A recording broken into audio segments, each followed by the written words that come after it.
The recent movie years have been a hotbed for remakes, and 2025 is no different. But just like with other remakes, such as the remake of White Man Can't Jump from 2023, where the original from 1992 worked perfectly, and there was never a need for a remake, this movie we will be talking about today called The Avatar, which is a remake from the movie from 1981. It's a remake that once again was never needed. The movie from 1981 has first and foremost much better tension in the scenes as you have this tension music. You really feel nerve as you watch the movie. While the version from 2025 really lacks that, and at times the events in the movie really tire you out. In the new version, you do not really feel the nerve as you watch the movie, and although you see some of the same events, much of them are not done in an exciting way.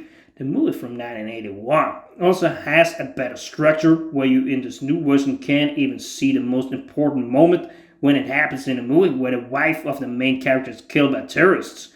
In the new version, the main character learns about this after it happened, and as a viewer you do not see this moment real time, but only through surveillance and only in flashbacks, which is a huge miss in the main story. Perhaps Rami Malek plays better in this new version and what John Savage does in the older version, but nevertheless, I do not like this extra emotional thing that is added to the movie. The main character in the movie has a lot more flashbacks from his time with his wife and how they were fixing this plane.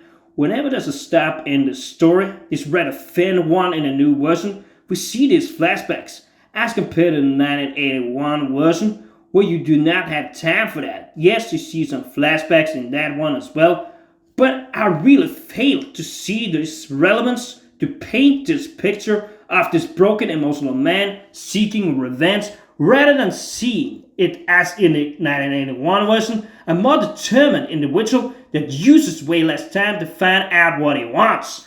Rami Malek has come out and said that the 1981 version do lack a little more tension, and that it is not high-tech enough. And it may be true that this new version is more high-tech with the coding and stuff, but it is also interesting stuff with the coding in the 1981 version as well. So it is not that it helps that the movie is getting more high-tech when you draw the excitement out of the movie, where it is this more psychological play where the main character is sick over what he has done. That is not the same in the 1981 version. Then he just does it more without mercy.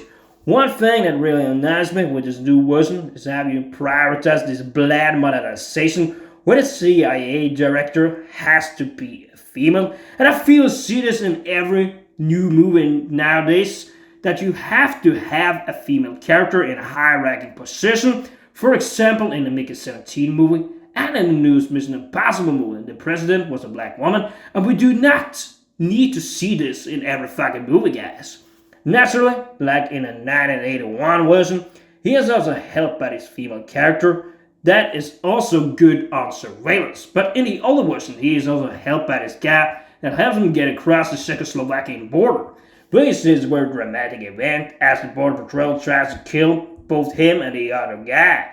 Naturally, then the main character gets away, but it just adds a horde excitement to the movie.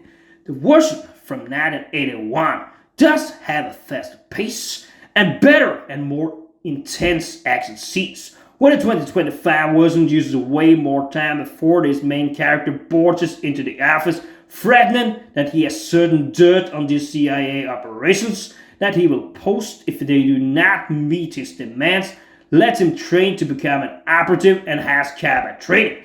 That process takes much longer time in a new version, where it stops emotionally extra much before doing this about 45 minutes into the movie, where the old version slashes that by about 15 minutes. Naturally, then it is much easier to follow the movie when the real concept is presented much earlier. But I guess that is just one of the reasons why the 1981 version is better than the new one, and I will give the old one a 7 out of 10, while this new version, I will give that a 5 out of 10, and it's a total waste of time to make a remake of the 1981 movie.